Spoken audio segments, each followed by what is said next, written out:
vimos este viaje de Pablo. Yo mencioné, no está muy claro cuál fue el plan original. Hay razón de sospechar que originalmente iban solamente a Chipre, pero tal vez por el éxito en Chipre van a Asia Menor, el centro de Asia Menor, y estando allí, pues vemos, pues también en Asia forman congregaciones, y parece que las congregaciones se forman precisamente porque los misioneros son expulsados de las sinagogas, y ninguna de esas dos cosas pasa en Chipre. Probablemente, bueno, muchos piensan que la carta a los Gálatas, que Pablo escribió esa carta precisamente a las iglesias que vimos hace 8 días en Antioquía, Listra, Derbe y Iconio. Muy bien, entonces pues Pablo y Bernabé regresan a Antioquía, y parece que ya terminó, que fue un viaje misionero, no un nuevo llamamiento por vida. Entonces se integran de nuevo en la iglesia de Antioquía y pasan allí un tiempo, dice 14, 28, mucho tiempo. Pero luego surge un problema. Unos hermanos llegan de Jerusalén y felicitan, pues supongo que felicitan a los hermanos de Antioquía por haber creído, específicamente los gentiles que están en la iglesia. Les felicita, pero dice, miren, ustedes todavía no han alcanzado la salvación, y seguramente les mostraron las escrituras que dice Génesis 17, también en la ley, que Yahvé manda que su pueblo se circuncida, que cada miembro del pueblo se circuncida. Entonces, Pablo y Bernabé se oponen de manera fuerte a esto. Yo creo que pueden ver que eso, si esto prevalece, si llegue a ser la doctrina de la iglesia, entonces pues va a ser finalmente nada más una secta del judaísmo.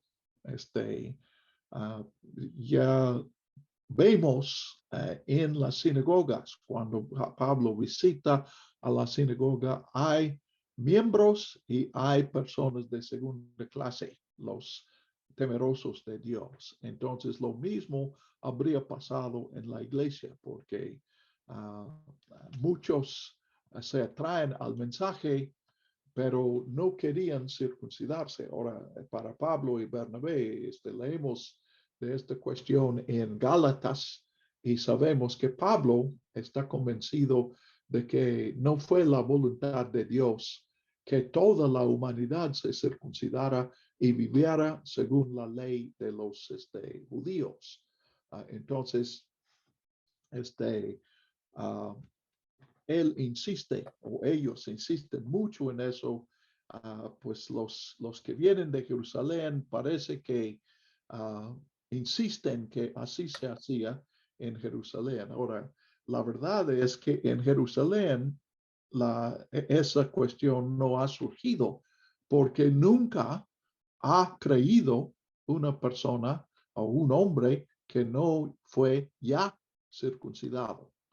Entonces, la cuestión tenía que surgir en lugar como Antioquía, donde hubo creyentes no circuncidados. Entonces, finalmente deciden que van a ir a Jerusalén.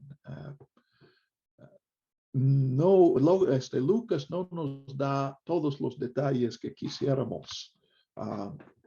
Es natural, algunos dicen, pues en nuestra corriente no es así, pero en otras corrientes de la iglesia puede surgir la idea de que es Jerusalén que determine las leyes, las reglas.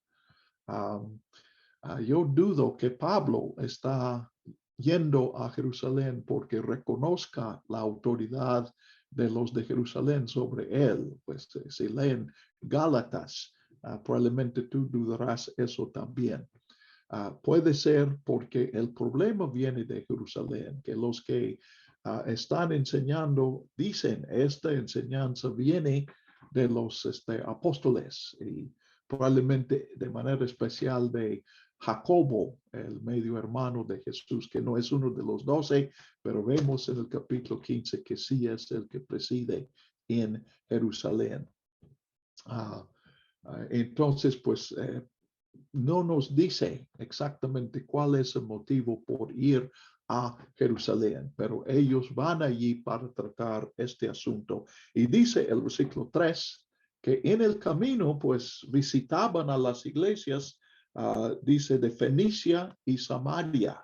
Fenicia sería donde está, pues realmente Fenicia es al norte de Cesarea. Tiro y Sidón son las ciudades principales de Fenicia. Fenicia,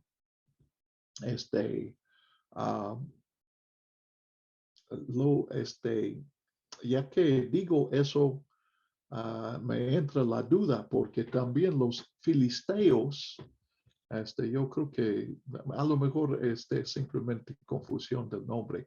Los filisteos al sur de Cesarea, Jope, Azote, no Jope, Azote y Gaza y otras ciudades cerca allí. Estos son los filisteos del Antiguo Testamento. Bueno, entonces lo que pasa es que en el camino de Antioquía a Jerusalén, Pablo y Bernabé visitan a las iglesias y cuentan, dan un informe de sus labores misioneras en Chipre y en Asia Menor y pues la conversión de los gentiles. Noten el versículo 3, daban gran gozo a todos los hermanos. Pues eso es literal. Fueron reuniones felices por la noticia que se daba, pero a la vez gozo aquí es código de Lucas para decirnos que esta obra entre los gentiles es del Espíritu Santo. Entonces da gozo aún a las iglesias judías y samaritanas que se enteran de este viaje de Pablo y Bernabé. Entonces llegan a Jerusalén, son recibidos, noten en el versículo 4, por la iglesia, los apóstoles y los ancianos. Entonces, Lucas especifica 3 grupos. Entonces, allí también Pablo y Bernabé dan su informe, les contaron todas las cosas que Dios había hecho con ellos. Pero aquí la respuesta no es gozo, o cuando menos Lucas no menciona el gozo, él menciona que hubo oposición a eso. Algunos fariseos, ahora estos son cristianos, pero siguen siendo fariseos. Aquí, pues como Pablo podemos entender, ellos se levantaron y dicen, versículo 5, es necesario circuncidarlos y mandarles que guarden la ley de Moisés. Ahora, si tú has estado en una discusión sobre la doctrina, tú sabes que cuando discutimos la doctrina cristiana, discutimos con biblazos. Luchamos con la espada del espíritu.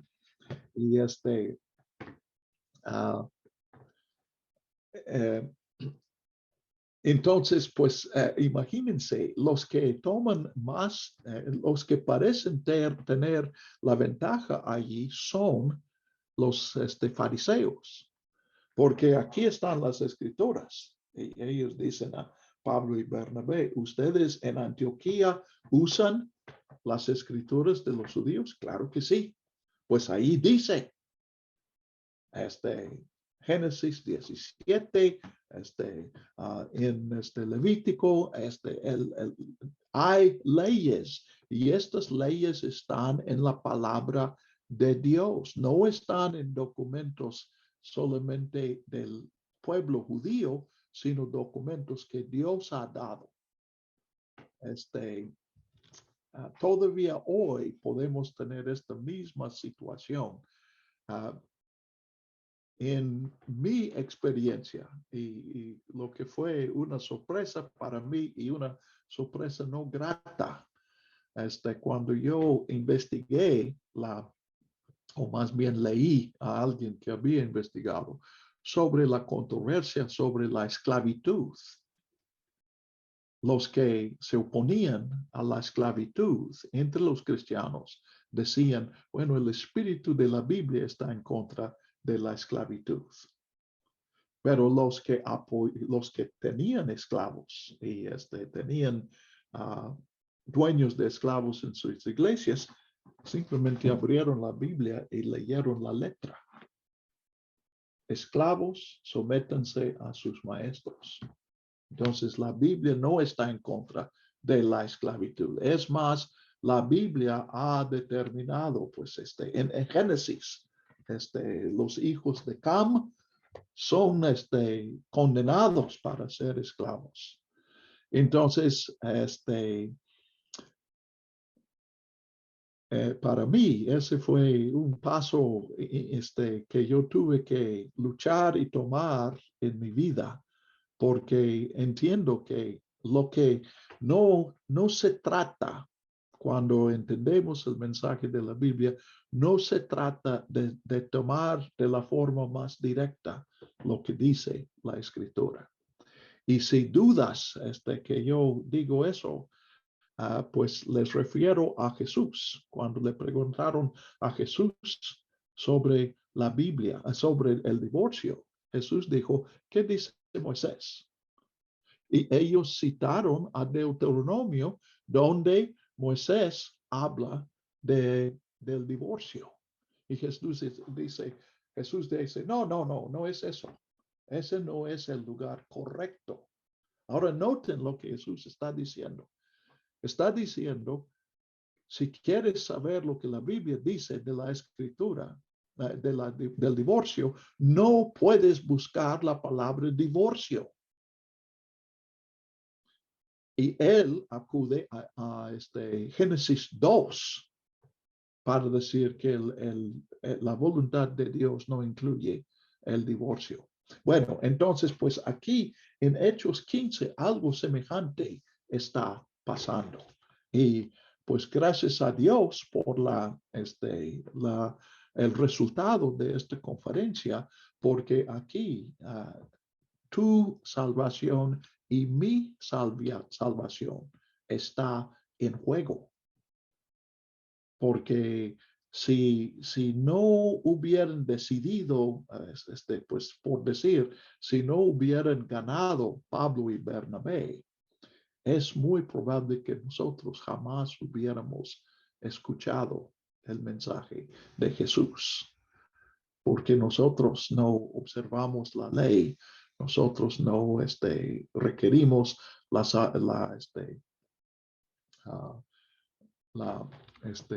circuncisión en nuestras iglesias. Inclusive cuando nos reunimos en la iglesia para comer, pues comemos chicharrón en salsa verde. Y definitivamente la Biblia está en contra de eso. Estoy teniendo problemas con mi cámara aquí, hermanos. Discúlpenme. A ver si. Muy bien. Entonces, pues Pablo y Bernabé están arguyendo, estas leyes no se aplican a los gentiles, solamente a los judíos. Y pues hay una discusión fuerte. Y noten en el versículo 6 que lo que hacen es despedir a la iglesia y tener una reunión más pequeña. Ahora, aquí, sí, uh, en ciertas tradiciones de obispos y ancianos que rigen en la iglesia, podrían arguir, pues es que no es toda la iglesia que decide eso. Pues yo respondería entonces, ¿por qué se reúnen primero a toda la iglesia si toda la iglesia no tiene palabra en eso? Yo creo que lo que está pasando es que el grupo grande se da cuenta, pues no vamos a resolver eso en un grupo grande.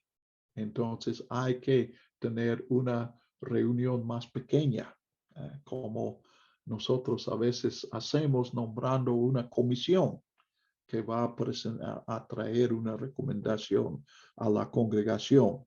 Entonces, ahí los apóstoles y los ancianos ven del versículo 4 al versículo 6. Ya falta la iglesia, se despide a la iglesia en general y este grupo más pequeño de líderes se reúne con Pablo y aquí dice cómo se produjo una gran contienda. Se levantó Pedro. Entonces, pues probablemente por 1 hora, 2 horas, tal vez más tiempo, discutieron. Y finalmente Pedro toma la palabra y pues nosotros nos damos cuenta que Dios ha preparado Pedro para esta hora. Entonces, él recuerda a los hermanos de la experiencia en la casa de Cornelio, que leímos en el capítulo 10. Aquí también, esta es una repetición más breve, pero es la tercera vez que leemos cuando menos un resumen de la experiencia de Pedro y de Cornelio en la casa de Cornelio. Y uh, uh, uh, dice versículo 7, Dios escogió entre ustedes que los gentiles oyeran por mi boca la palabra del evangelio y creyeran. Como mencioné, nosotros no tenemos manera de saber si esto que Pedro está diciendo sucedió antes o después de la predicación en Antioquía. Pero para propósitos de Jerusalén, pues aquí Pedro es el que ha tenido la experiencia y los dos que vienen representando a Antioquía no estuvieron presentes cuando los gentiles comenzaban a escuchar la palabra. Y pues aquí definitivamente la experiencia de uh, hablar en lenguas indica que Dios dio el versículo 8. Dios que conoce los corazones dio testimonio a favor de los gentiles al darles el Espíritu Santo igual que a nosotros. O sea, en el día de Pentecostés y luego un Pentecostés, podríamos decir, en la casa de Cornelio. Y no hizo ninguna diferencia entre nosotros y ellos. Entonces, Pedro sigue diciendo, mira, si nosotros, los judíos, no cumplimos la ley de Dios, entonces, ¿cómo podemos exigir eso de los gentiles? Él habla de un yugo que no hemos podido llevar, pues Pedro está reflejando aquí la doctrina que nosotros leímos en las cartas de Pablo, que Dios nos da la ley, pero nadie cumple la ley. Y pues los que antes del Nuevo Testamento procuran cumplir la ley de Dios son los gentiles, los judíos. Pero Pedro está aprendiendo lecciones aquí y sabe que él no fue salvo por su cumplimiento de la ley. De hecho, su cumplimiento de la ley ha sido deficiente, sino que él fue justificado por la gracia de Dios. Y Dios ha mostrado a Pedro en la casa de Cornelio que esa gracia es también para gentiles. Entonces, es como el matrimonio. Cuando la esposa pregunta al esposo, ¿me has sido fiel? Y el esposo dice, pues más o menos. Allí no se acepta la respuesta más o menos. O si en el día de la boda, el pastor pregunta, ¿vas a ser fiel a tu esposa? Y él dice, pues más o menos.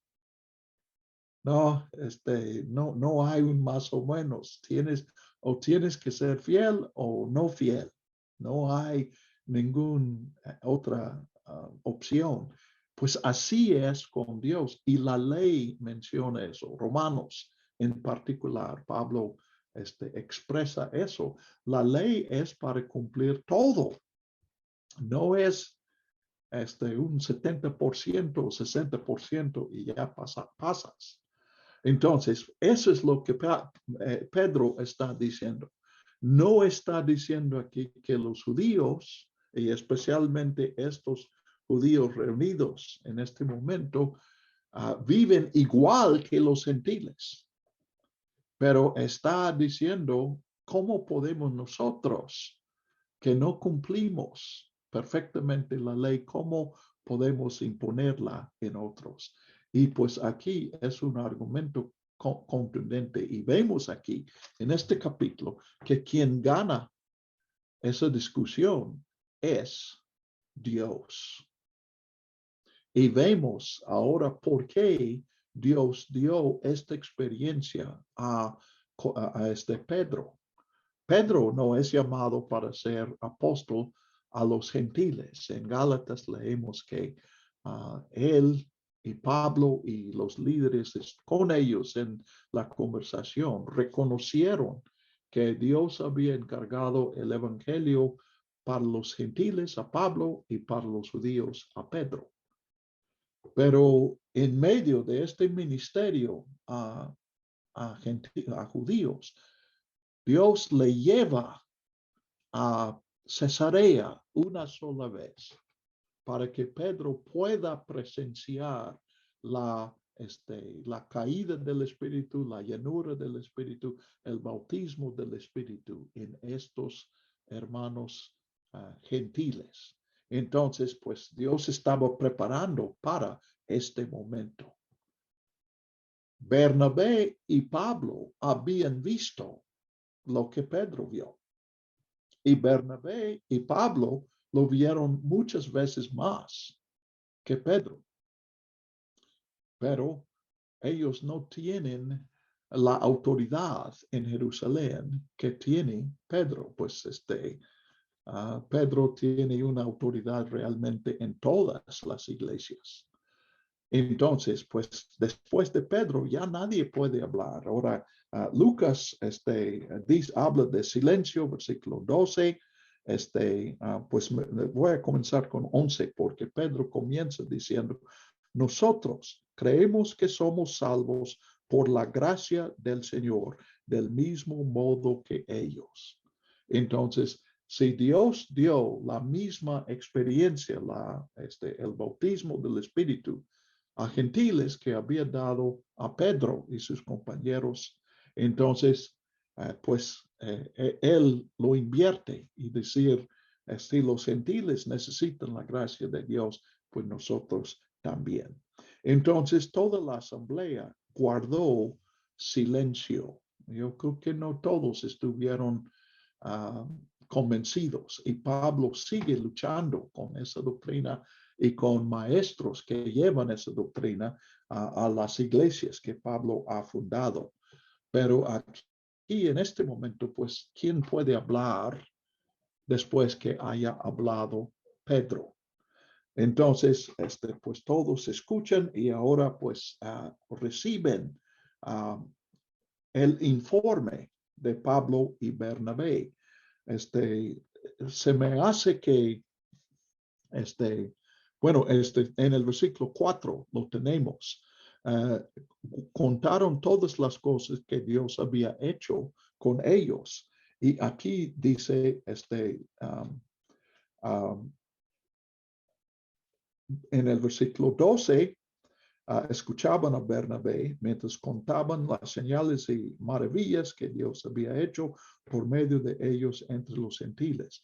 Ven que suena como igual, es el mismo informe de sus experiencias como misioneros. Entonces, entiendo que en el versículo 4, esos fariseos del versículo 5 interrumpieron y Pablo y Bernabé no pudieron terminar de contar lo que estaban contando. En el 12 sí pueden terminar, porque ya Pedro ha silenciado las objeciones.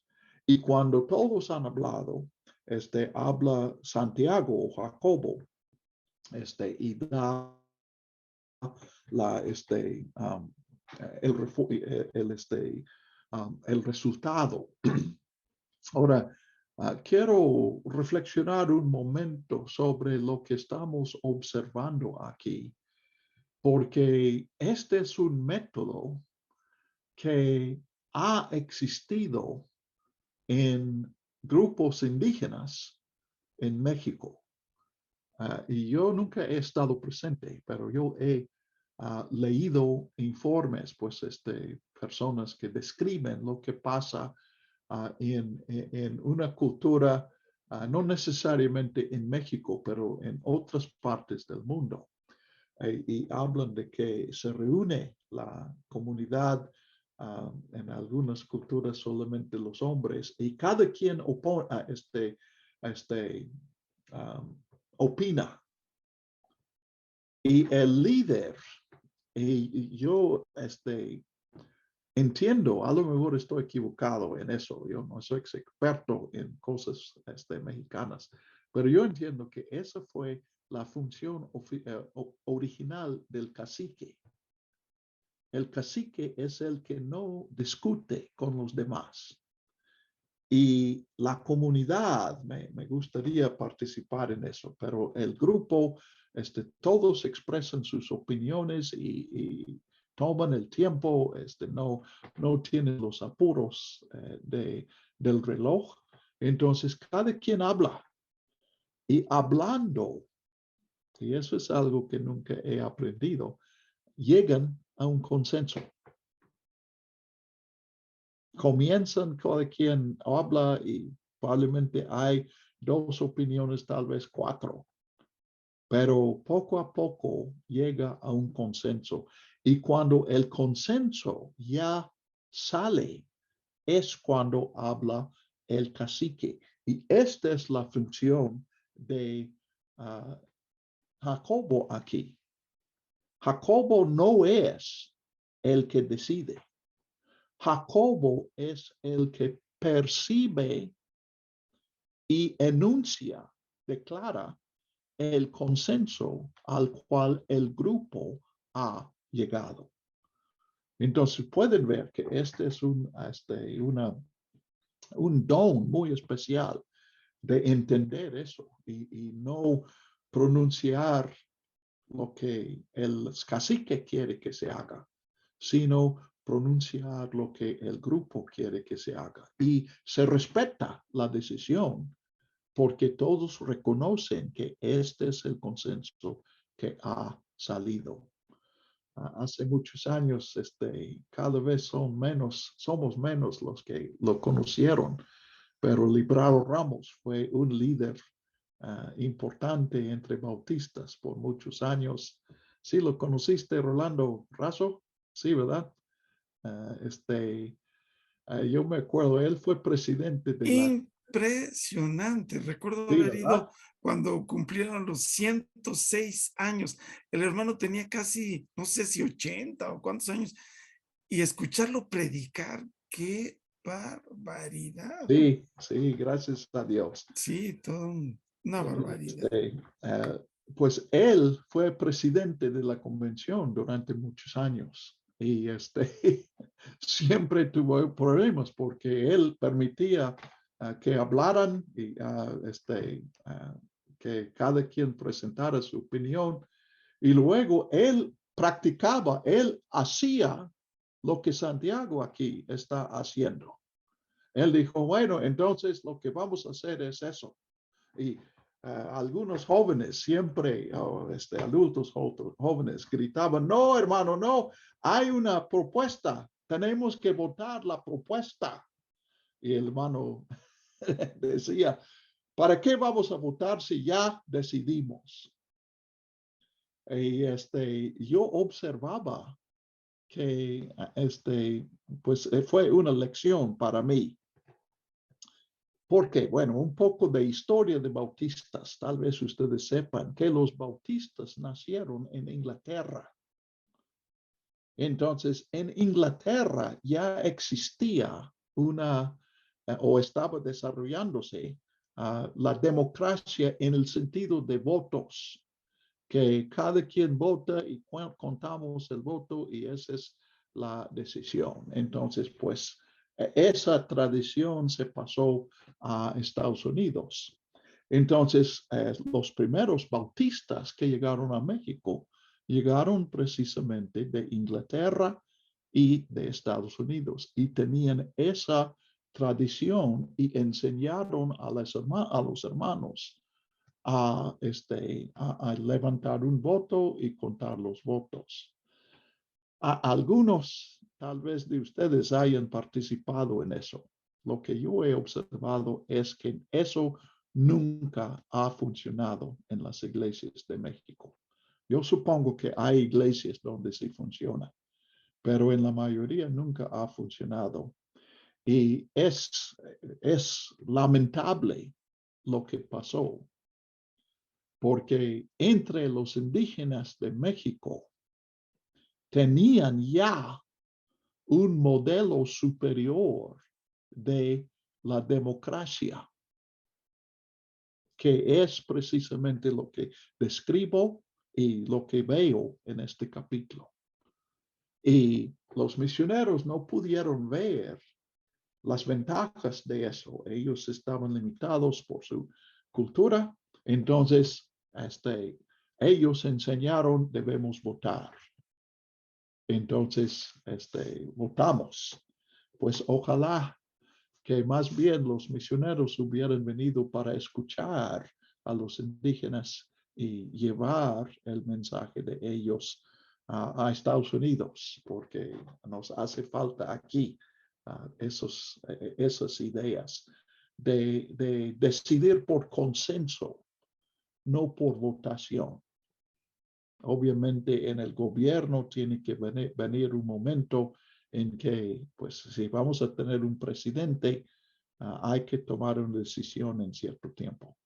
Pero en la iglesia, cuando estamos buscando la voluntad de Dios, no tenemos que tomar la decisión en un cierto momento. Podemos dejar que Dios produzca ese consenso.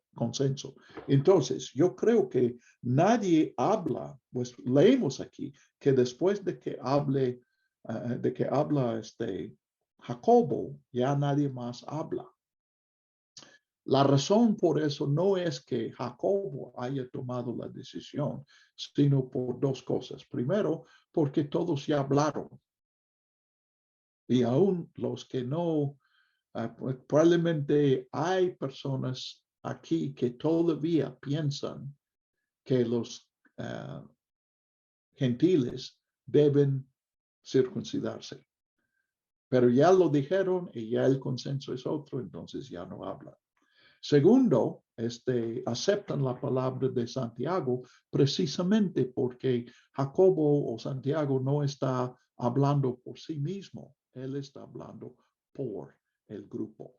Entonces, hacen una carta y mandan esa carta diciendo que pues pueden ver la carta del 23 al 28.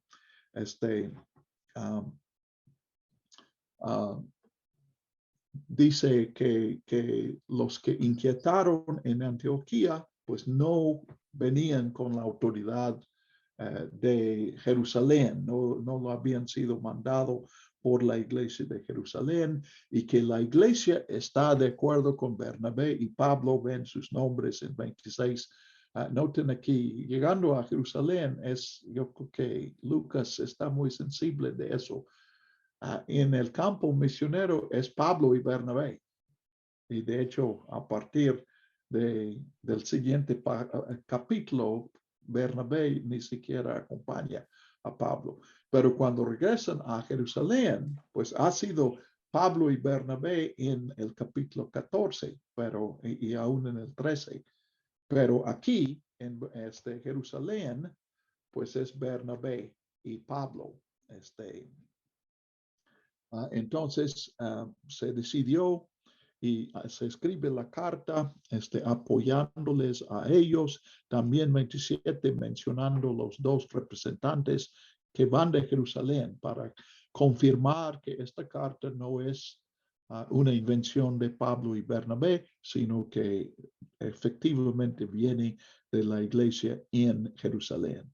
Entonces, deciden pues aquí versículo 28, ha parecido bien al Espíritu Santo y a nosotros.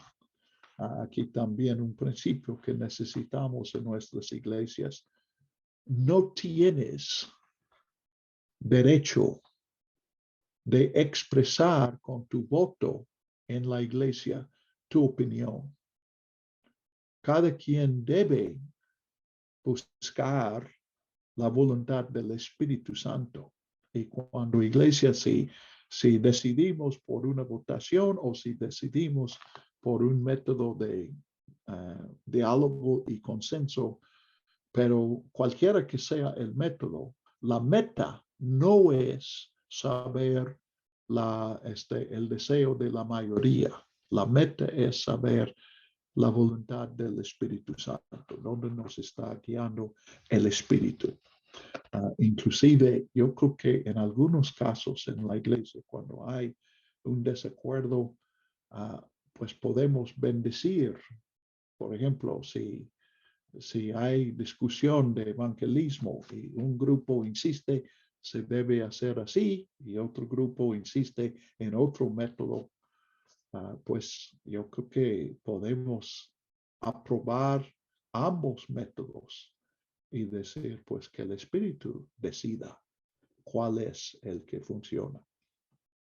Entonces, dicen pues solamente estas cosas necesarias aquí. Ahora, yo creo por la historia que aquí hubo una variedad de opinión en el siglo XXIX. Probablemente para muchos en Jerusalén y tal vez para Santiago. Estas tres cosas o cuatro aquí son una imposición. Los gentiles no tienen que cumplir toda la ley, no tienen que abstener de carne de sangre, de cuerpo, no tienen que circuncidarse, pero esas cosas sí tienen que hacer. Yo creo que Pablo más bien vieron eso como un asunto de compañerismo, de respeto por unos hermanos a otros. Y no tenemos ninguna evidencia de que Pablo nunca enseñara a un gentil a vivir de esta manera. Entonces, ¿cuál es la manera? Pues primero, abstener de cosas sacrificadas a los ídolos. Y lo que acabo de decir se basa en lo que leemos en 1 Corintios 8, creo que también 9, trata el asunto. Y Pablo habla de las circunstancias donde sí es permitido comer cosas sacrificadas a ídolos y otras circunstancias en que el cristiano debe abstener. Entonces, por eso digo, lo que Pablo enseña no es lo que leímos aquí en esta carta de Hechos. Probablemente es dudoso que Lucas hubiera visto la carta o una copia de la carta. Probablemente él está reconstruyendo la carta de testimonios, memorias de personas que tal vez estuvieran presentes en este momento o tal vez estuvieran presentes en Antioquía cuando se leyó la carta. Entonces, pues, no comer cosas sacrificadas a ídolos. Dan por hecho que un cristiano no va a participar en los sacrificios a los, a los ídolos, a los falsos dioses. Pero es que en muchos lugares en esa cultura hubo un exceso de sacrificios y después del sacrificio quedaba mucha carne. Entonces los presentes no pueden comer la carne que se ha sido de los animales que han sido sacrificados a sus dioses. Entonces llevaban esa carne al tianguis y vendían. Y cuando leemos a Romanos y 1 Corintios, vemos que algunos cristianos simplemente no comieron carne porque no podían estar seguros de que la carne que compraron en el tianguis no fuera los restos de un sacrificio a un dios pagano. Y pueden ver lo que Pablo dice. Segundo, de sangre, pues eso leemos en Génesis 9 y luego la ley repite que no se debe comer sangre y esta es gran parte de matar a un animal de manera kosher. Por ejemplo, pues cualquier animal, si muere por estrangulación, entonces no es posible sacar la sangre de la carne del animal. Entonces, para el judío, esa carne no es permitida para comer.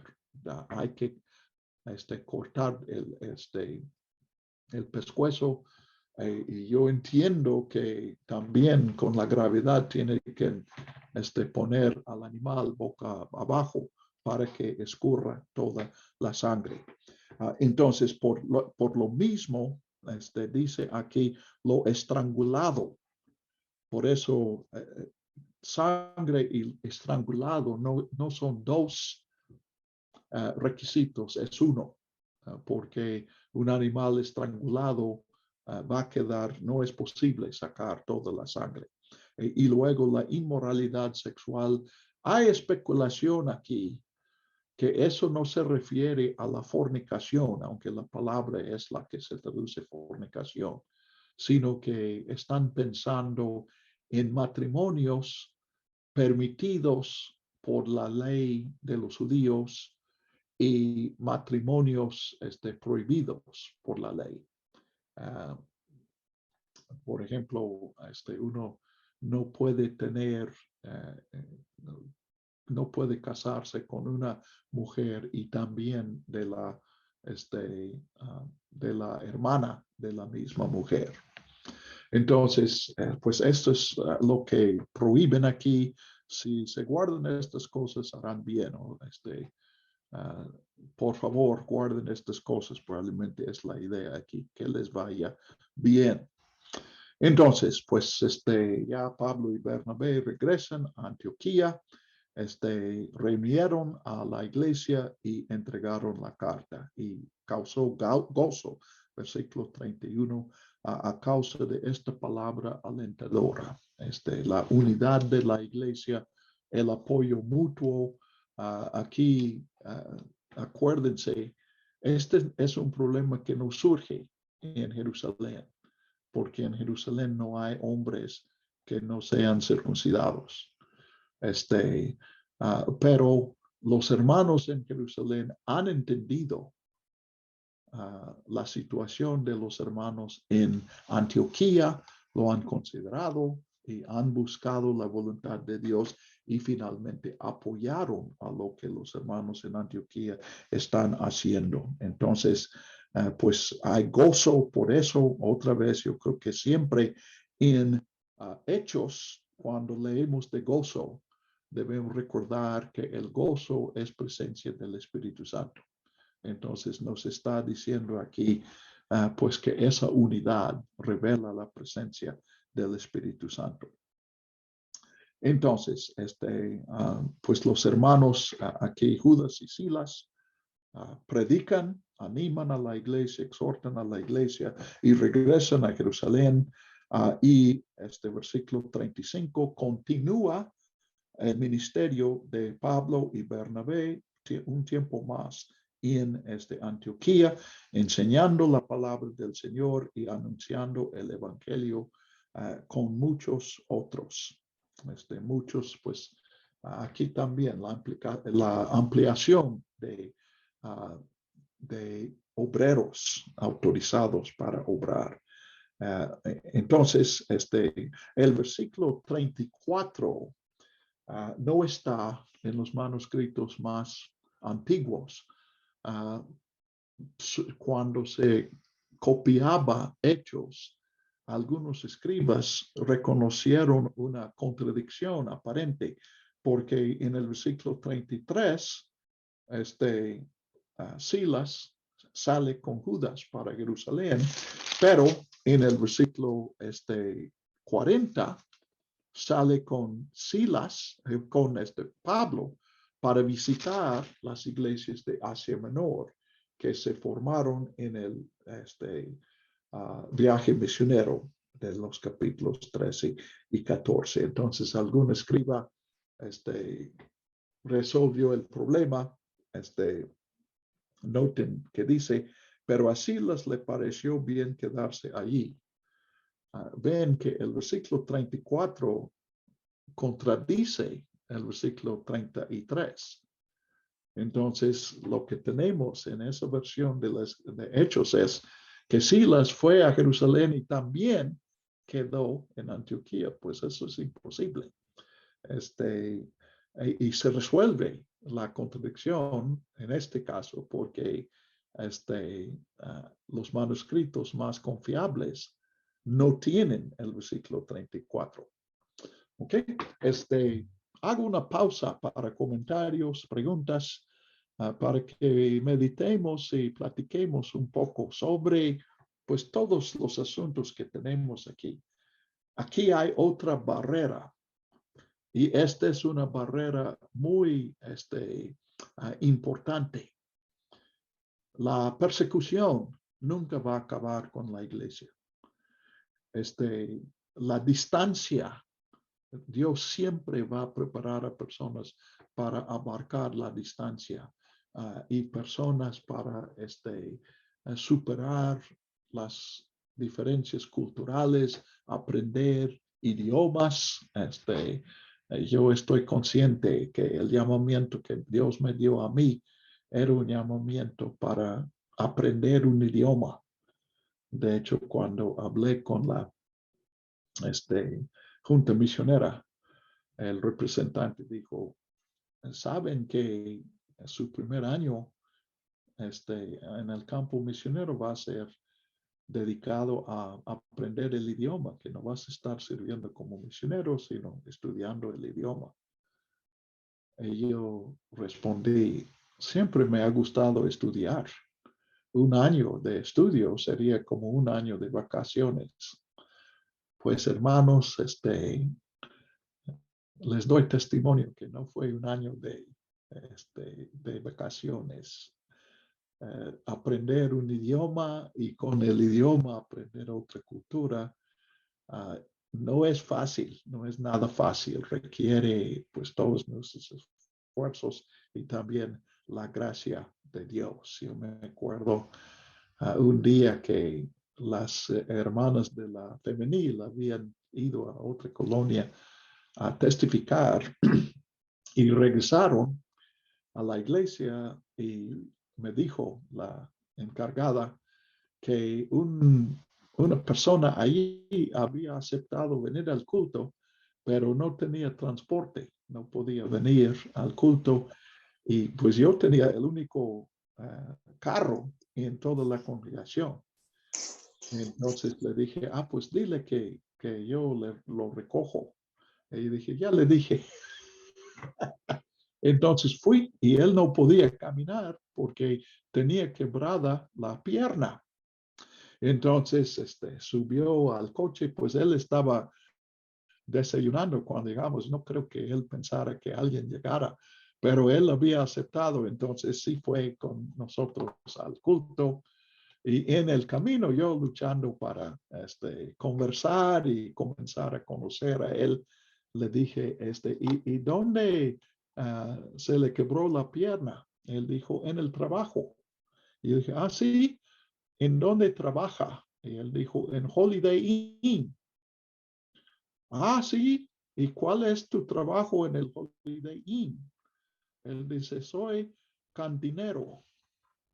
Bueno, yo estaba estudiando el idioma y no había aprendido esa palabra, pero sí sabía lo que es cantar. Entonces le dije, ah, pues qué bonito trabajo. Ah, qué bueno, pues Dios te bendiga. No sé si él conocía de misioneros o de cristianos o qué pensaba de mi respuesta. A lo mejor Dios me estaba uh, dejando en ignorancia para que no metiera la pata. Bueno, ¿qué comentarios tienen ustedes o qué preguntas sobre, se llama esto el Concilio de Jerusalén? Y es obviamente un evento clave en la historia de la iglesia primitiva, o la historia de los primeros días del Evangelio de Jesús.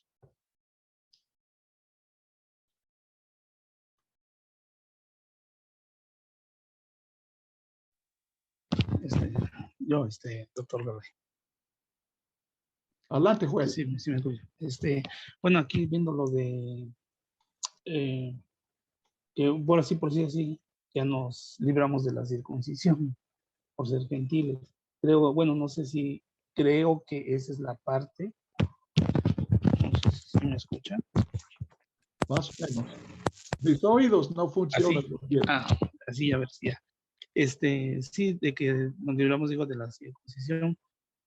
Y los que estaban en contra de esto, bueno, la pregunta es, los que estaban en contra de que se circuncidaran a gentiles, eran los fariseos que apenas se habían convertido. Ellos fueron los que entonces, por decirlo así, como que empezaron a hacer una división en la iglesia, porque querían aferrarse a la ley de Moisés.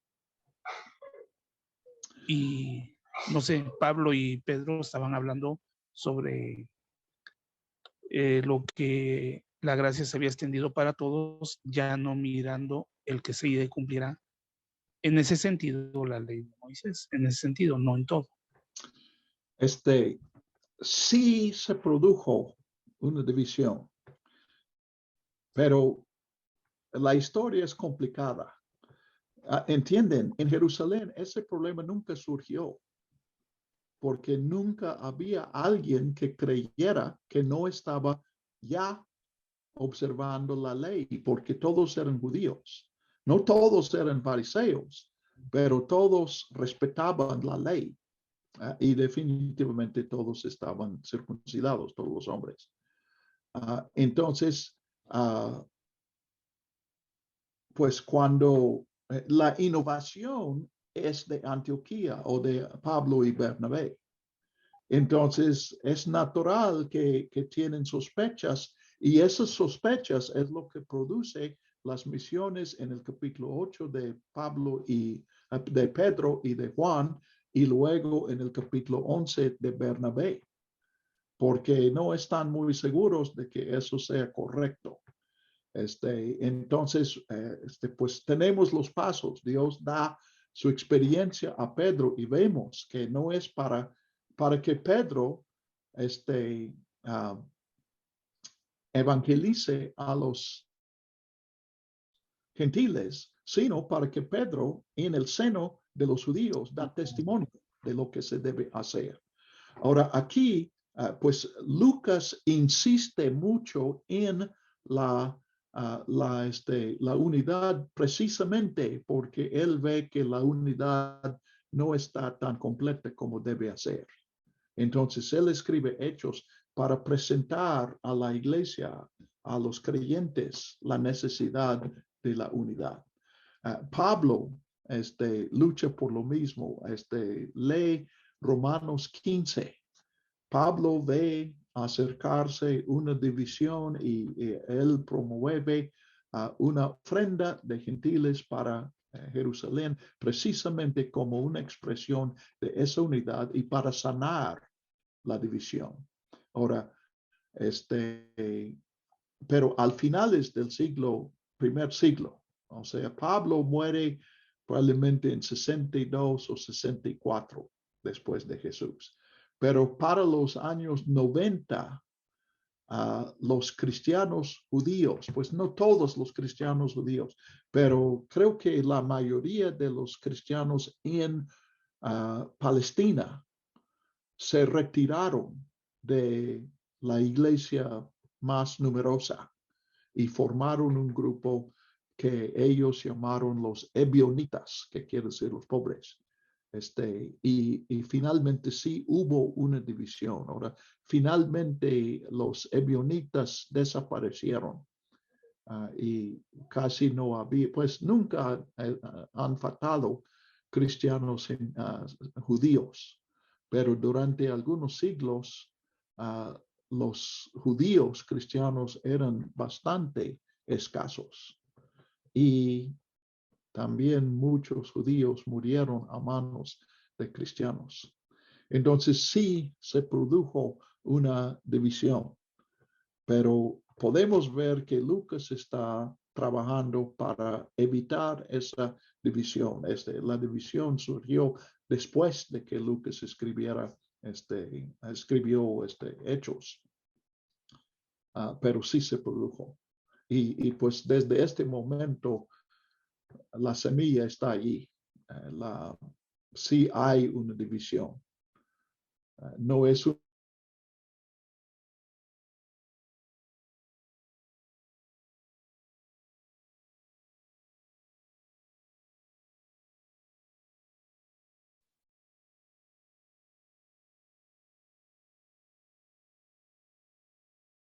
en Jerusalén también apoya lo que yo les estoy diciendo.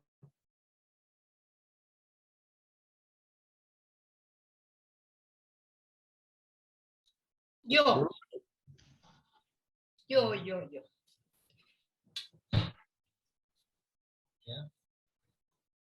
Rolando, ¿pediste la palabra? No, yo. Yo, Pedrita. Tony. Okay.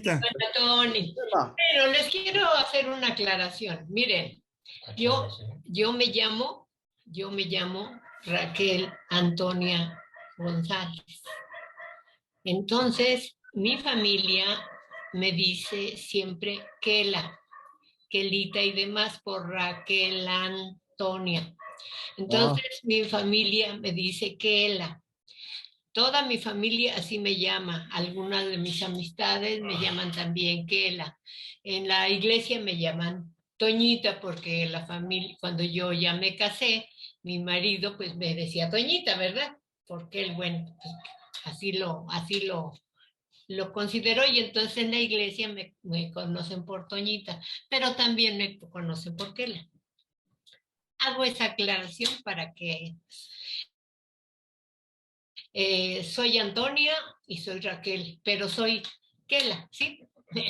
Sí, bueno. Allí está eso.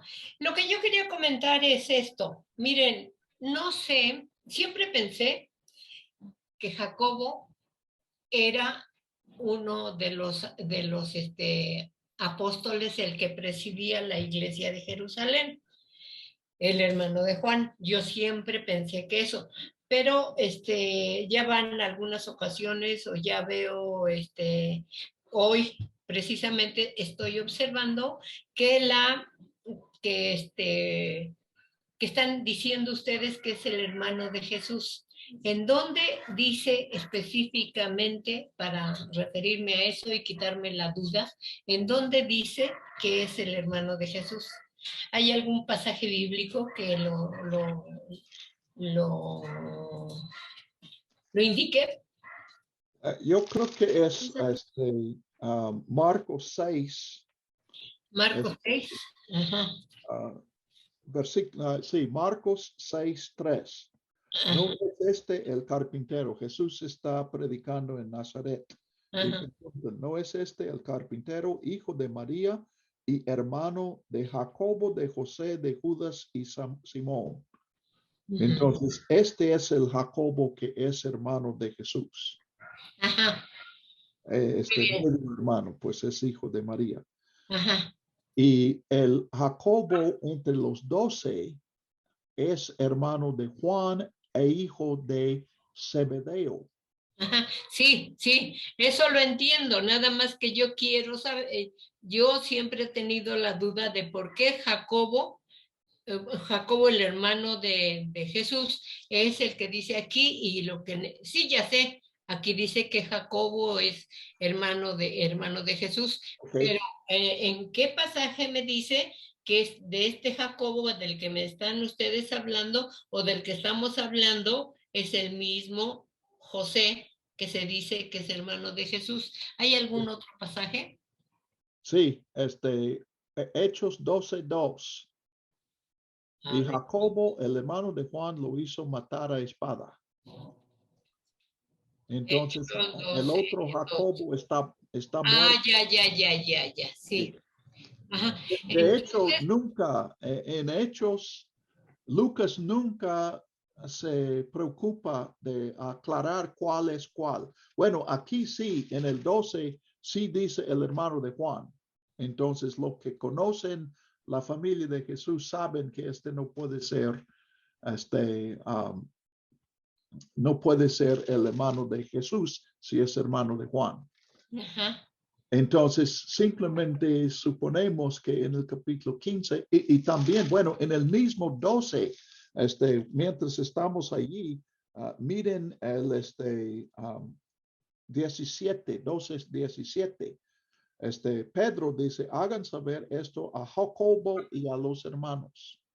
Los hermanos aquí serían los cristianos, probablemente líderes. Pero noten que él simplemente dice Jacobo porque el otro Jacobo ya está muerto, entonces no hace falta aclarar a qué Jacobo se refiere. Entonces, de aquí, del 12:17 en adelante, Jacobo es el medio hermano de Jesús. Ahora, antes del capítulo 11, yo creo que no se menciona el nombre Jacobo, no aparece ninguno de los dos. Sí habla de los hermanos de Jesús, pero no da nombres creo que es el capítulo 1 o finales de 1 o principios del 2. Habla de los hermanos de Jesús, pero no da nombres. ¿Ok? Parece que Kela queda satisfecha y Toña también, porque apagó su micrófono.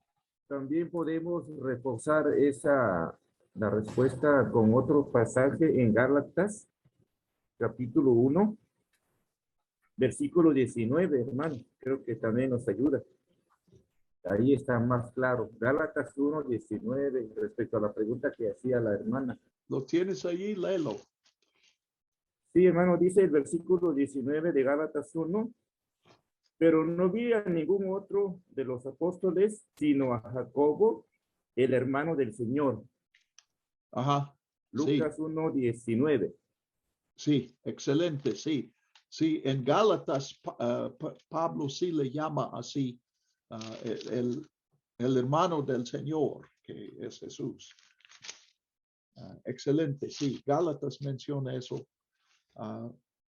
Ahora, en Hechos, todavía tienes que distinguir a cuál de los dos se refiere, pero por eso es muy conveniente que la primera vez que menciona el hermano de Juan, él muere, entonces no queda duda cuando volvemos a leer de Y Jacob. además, Sí. precisamente lo menciona Pablo ahí en Gálatas, precisamente tiene que ver lo que acabamos de ver del concilio, en la reunión que tuvo Pablo con los líderes de la iglesia de Jerusalén en el capítulo 2, tratando precisamente de ese asunto que se está comentando aquí acerca de la circuncisión, de que no era necesaria la circuncisión para la salvación del hombre, sino que es por medio de la fe en Cristo.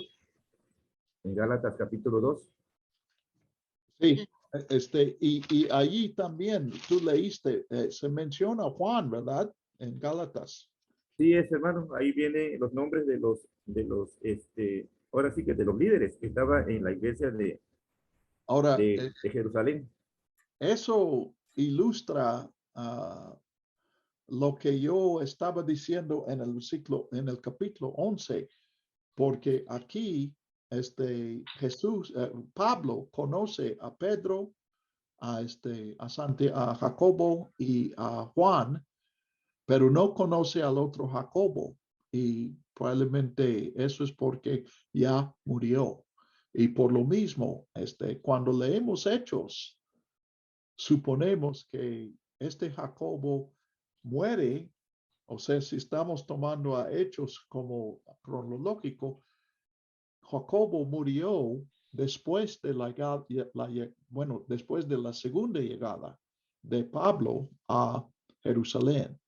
Entonces, ¿cómo es que Pablo se reunió con estos otros tres líderes, pero no con Jacobo, el hijo de Juan? Y la razón más clara, más probable, es que ya había muerto. ¿Okay? Gracias. Gracias. Rolando Razo.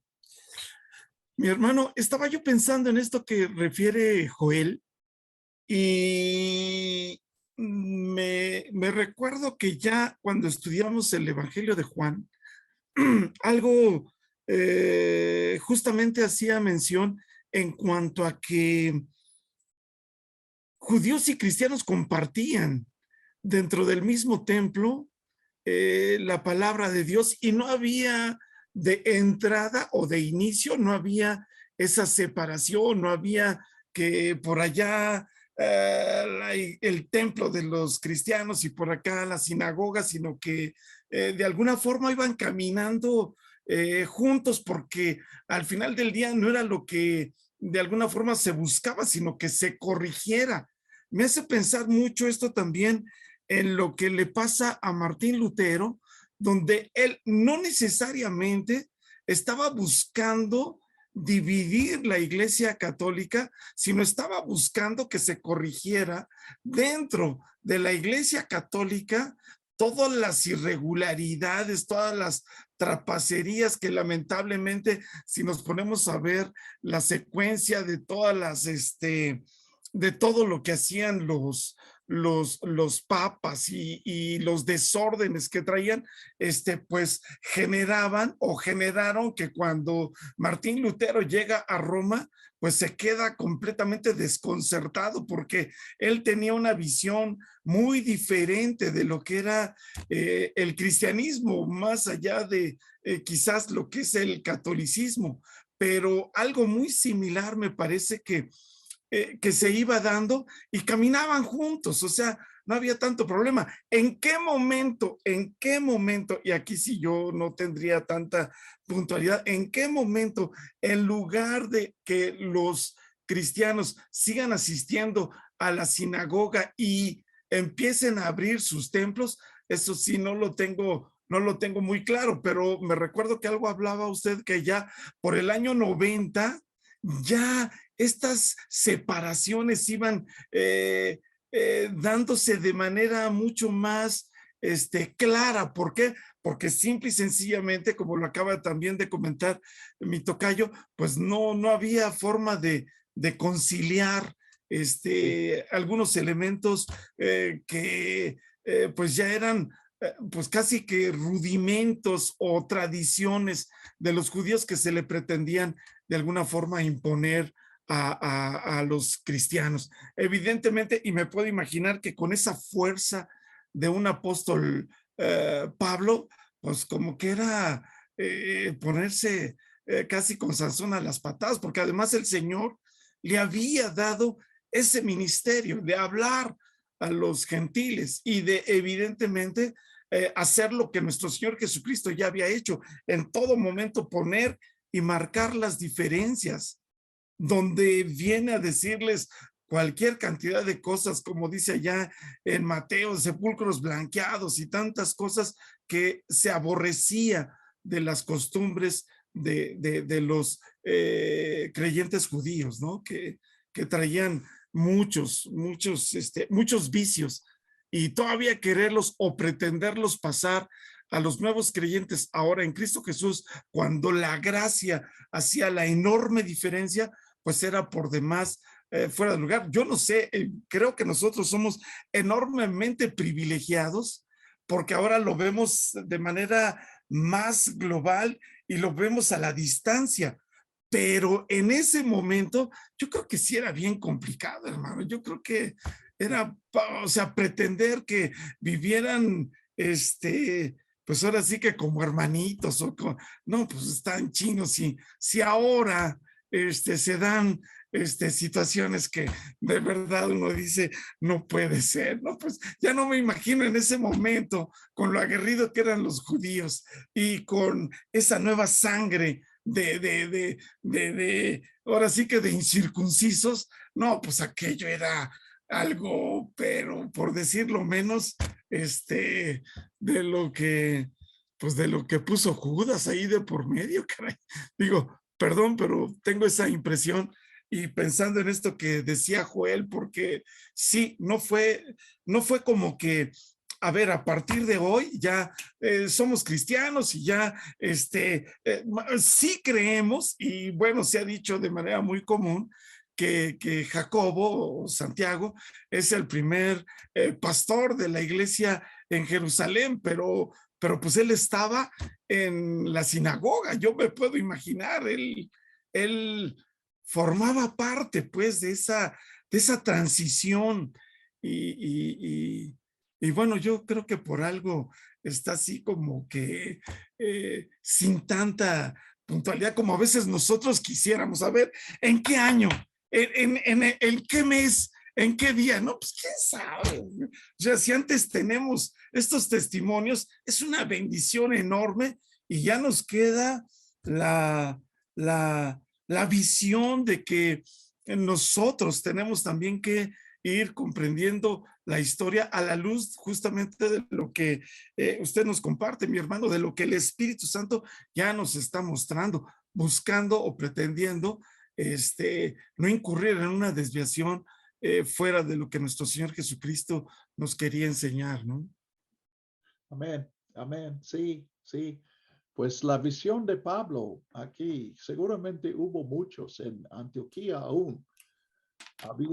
Yo creo que había, pues eso, conociendo la gente, que había en la iglesia gentiles que cuando dicen, miren, aquí en la escritura, aquí dice que debes circuncidarte. Yo creo que había algunos que decían, pues ni modo, ok, nos vamos a circuncidar. Pero Pablo no lo acepta, porque Pablo entiende que si se pone eso, él puede ver la barrera que eso va a hacer. Entonces se opone y finalmente con la ayuda de Dios gana la victoria. Es que estar en manos de la gracia hace la enorme diferencia. Digo, sí, en su momento, no sé, no era tan fácil.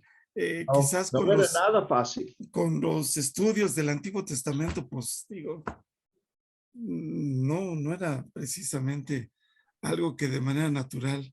Pero mire, ya se levantaron manos, hermano, para que... Sí, pero de hecho ya estamos volviendo a luchar eso, los mesiánicos. Enfrentamos de nuevo. Entonces es importante que nosotros entendamos el mensaje de Hechos, el mensaje de Gálatas en particular. Hay dos, bueno, hay tres. Primero voy a leer lo que escribe Gabriel y luego vamos a Alexis y luego Gilberto. No, Daniel antes de Gabriel, a menos que ustedes se circunciden conforme a la tradición de Moisés, no pueden ser salvos. Esto sigue siendo un problema en la iglesia, pues añadimos, eres salvo si crees en Cristo y haces. Sí, todavía luchamos con eso. ¿Qué se necesita para seguir a Cristo? Pues hemos tratado eso una y otra vez en estos estudios. ¿Qué significa seguir a Jesús? ¿Y cuáles son los requisitos?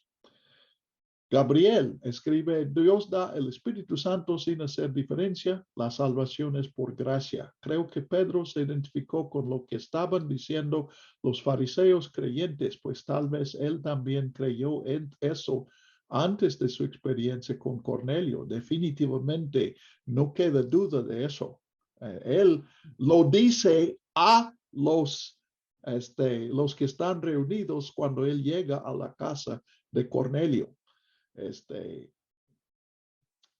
En efecto, Pedro está diciendo, ustedes no pueden recibir la gracia de Dios. Esta es mi opinión, pero Dios me ha obligado a hablarles de todas maneras. También es una enseñanza para nosotros porque tendemos a definir la salvación en función de identificar quiénes se salvan y quiénes no. Sí, esto también es un problema que nosotros tenemos. ¿Dónde en la Biblia nos da la pauta para saber quién es salvo y quién no es salvo? Más bien la Biblia dice que Dios es el juez. Entonces, nuestra soberbia en definir quiénes son cristianos y quiénes no son cristianos, y fíjense, nosotros hacemos eso cada vez que nos reunimos con cristianos y lo hacemos de forma inconsciente, porque así usamos la palabra hermano. Esta es una costumbre que debe desaparecer en la iglesia, de llamar a las personas hermano, porque nos obliga a juzgar a cada persona a quien encontramos, para decidir si le vamos a decir hermano o le vamos a decir Señor. Entonces, ojalá que elimináramos totalmente de la iglesia eso de llamar a los hermanos, porque ¿cómo se nos ocurre que nosotros podamos saber quiénes son y quiénes no son? ¿Ok? Alexis, bajen las manos, por favor, Alexis y Gilberto. Y adelante, Alexis. Sí, reflexionando sobre ese desarrollo que estamos estudiando en Hechos y recuperando un poco lo que el Señor Jesucristo ya había dicho, por ejemplo, en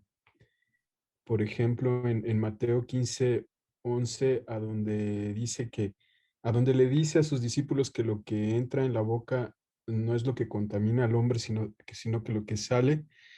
Y viendo cómo ya se estaba anticipando de esta manera la visión de Pedro. En ese sentido, mi pregunta, usando esto como ejemplo, pero podría usar también a Pablo, cuando ve en la circuncisión una barrera y no algo que beneficie a la extensión del evangelio. Mi pregunta es si podemos entender, primero, si podemos entender que la revelación en este caso es progresiva, y por otro lado, si podemos tener como principio hermenéutico, si podemos tener como principio hermenéutico, ¿cómo decirlo? El discernimiento del espíritu de la ley, ¿no? Porque, por ejemplo, si vamos a Mateo también, 5:17, que dice, no piensen que he venido a abolir la ley o los profetas, no vine para abolir, sino para cumplir. Y sin embargo, el propio Señor Jesucristo era acusado de no cumplir la ley, ¿no? Y sin embargo, el Señor Jesucristo también, por ejemplo, se bautiza en el bautizo de Juan, que no era parte de la ley. Es decir, se genera una serie de situaciones ahí y que en hechos van a ser pues ahora sí que el pan de cada día de la nueva iglesia, en donde cuando nos preguntamos qué significa seguir a Jesús y cuáles son los requisitos, me pregunto si al ver la manera como el Señor Jesús lee las escrituras y como Pedro tiene la visión y como Pablo también va a retomar las escrituras siendo él mismo un fariseo de fariseos, si esos requisitos, porque nosotros como creyentes cuando somos nuevos creyentes decimos, pues tengo que hacer esto, esto y esto, y haciendo esto, esto y esto, ya me puedo considerar cristiano, ¿no? Un miembro de una iglesia cristiana. Y sin embargo, tal vez el requisito que nos está mostrando este principio hermenéutico sea el meditar sobre el espíritu de la ley, ¿no? No sé si me expliqué y la pregunta va dirigida a eso. ¿Cuál es el principio hermenéutico que nos enseña todo este desarrollo de hechos?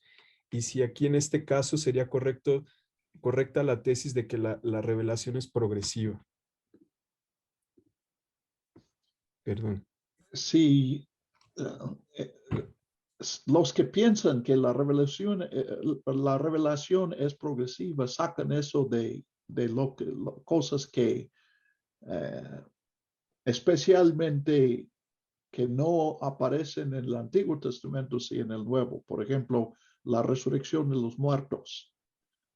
No leemos de que piensen en eso. El concepto de Satanás no aparece en el Antiguo Testamento, pero sí en el Nuevo. Entonces, dentro del Antiguo Testamento vemos algunas cosas. Por ejemplo, en Éxodo y Levítico, los sacrificios se hacen en la casa. Por ejemplo, la Pascua.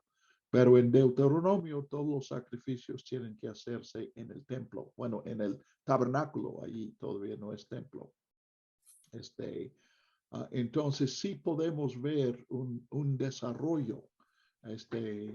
La idea de la muerte del Hijo de Dios es algo totalmente nuevo en el Nuevo Testamento.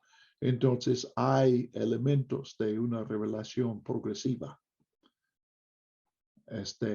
Yo creo que entre la iglesia, pues lo que primero nosotros debemos determinar dónde está el centro. Y aquí nuestro concepto de la inspiración nos ha hecho mucho daño, porque decimos que toda la escritura es inspirada. Ahora, yo no tengo ningún problema con eso como doctrina, pero el resultado de eso es que podemos escoger un principio de cualquier página de la Biblia e intentar imponer eso a todos los cristianos del mundo. Y eso nos divide. Necesitamos determinar dónde está el centro de la escritura y luego podemos discernir qué es más importante y qué es menos importante. Y tenemos el ejemplo, en Marcos leemos un versículo que Marcos 7, Marcos comenta, así Jesús declaró limpias todas las comidas. Entonces, ahí Marcos está reflejando una decisión que fue muchos, no fue de Marcos, sino de iglesias que concluyeron que las leyes acerca de comida en el Antiguo Testamento no es algo permanente. Ya pasó a la historia. Ahora, obviamente, cuando comenzamos así, y eso es lo que no hemos visto, sí va a haber diversidad entre nosotros. Pero si nos vamos a dividir por cualquier diferencia de criterio, entonces nunca vamos a tener una iglesia. Entonces, hace falta que nosotros discutamos como en el capítulo 15 aquí. Esa fue una discusión muy difícil, pero era necesaria. Y es necesario que nosotros busquemos el centro de la Biblia. La respuesta tradicional e histórica ha sido que Cristo es el centro. Y yo estoy de acuerdo en eso. Pero también cuando yo busqué el centro de la Biblia, o mejor dicho, cuál es el tema de la Biblia, yo llegué a la conclusión que el tema es las relaciones, porque desafortunadamente necesitamos definir más qué quiere decir que Jesús o Jesucristo es el centro de la Biblia. Jesucristo como el que murió por nosotros, o Jesús como maestro de nosotros, Jesús como el rey que manda. O sea, hay distintos conceptos de Jesús. Entonces, no es suficiente, es un buen comienzo decir el centro es Jesús. Yo conozco una iglesia que se fundó así, definieron, esta iglesia es una iglesia centrada en Jesús. Y el requisito para ser parte de la iglesia es que sigues a Jesús.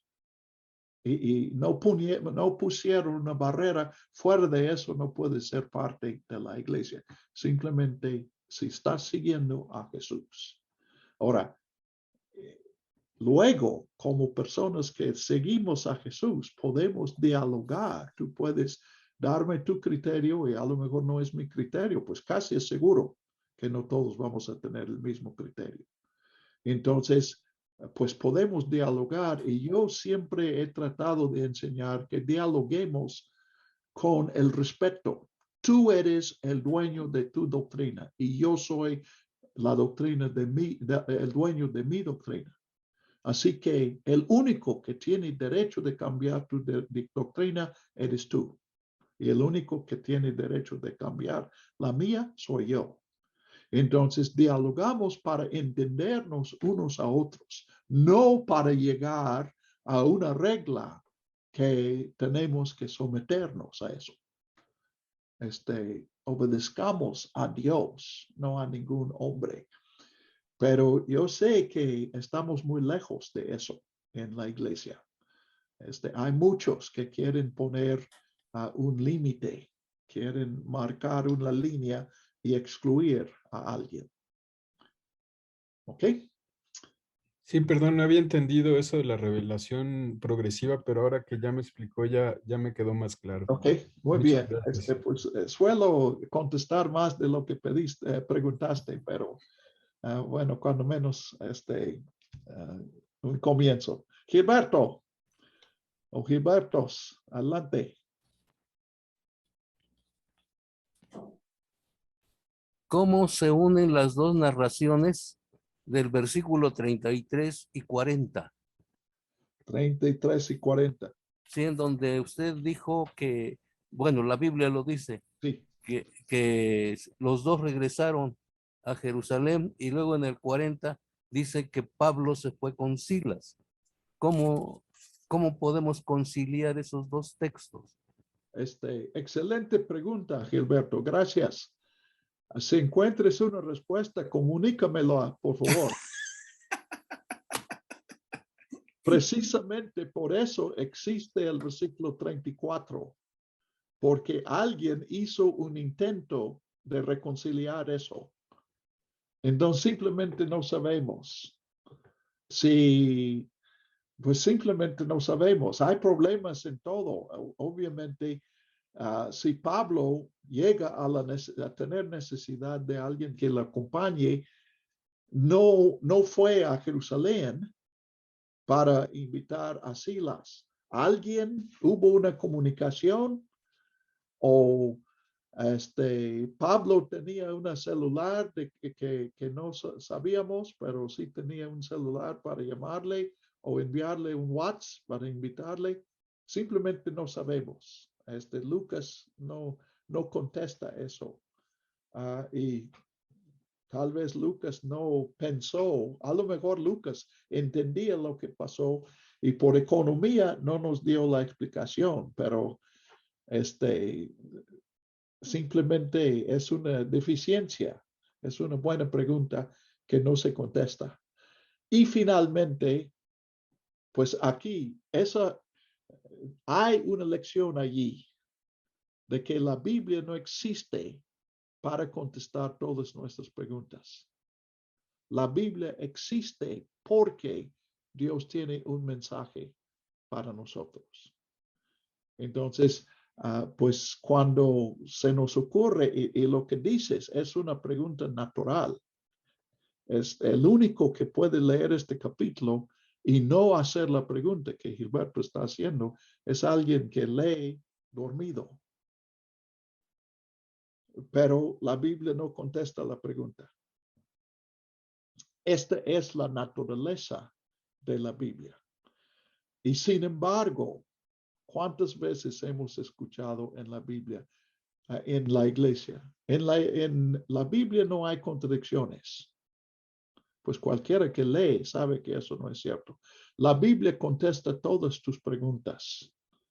Pues hay personas que han aprendido cómo obligar a la Biblia a contestar sus preguntas, pero hacen mucho daño a la iglesia haciendo eso. Otra vez, la Biblia se escribió no para que preguntemos, sino para que obedezcamos. ¿Ok? Rolando escribió, Pedro se contradijo o se retractó de su fe cuando en Antioquía reprende a Pablo según Gálatas 2:14. Efectivamente,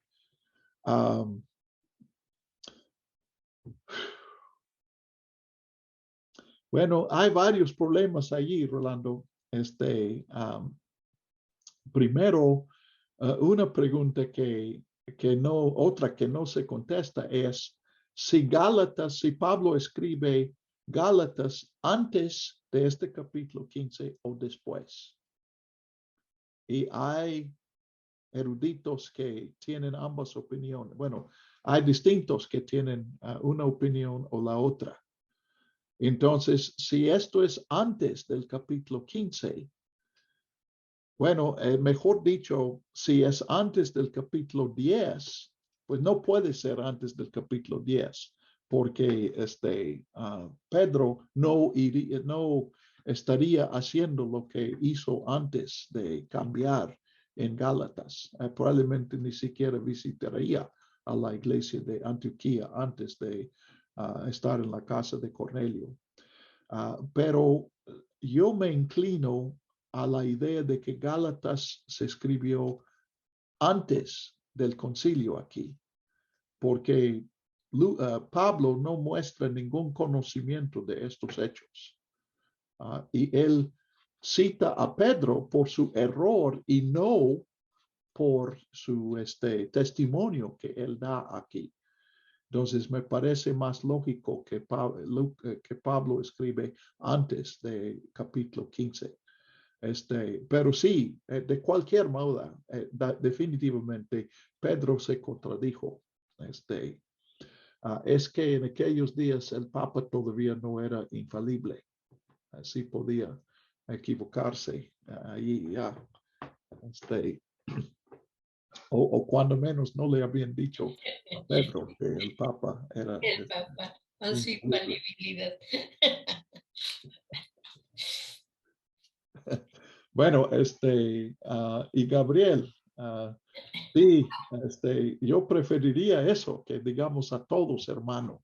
Y si me preguntan, ¿por qué me dices hermano? Puedo decir, porque fuimos creados por el mismo Padre.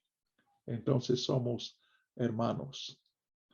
Yo lo viví en un seminario donde yo enseñaba. La cocinera no era creyente.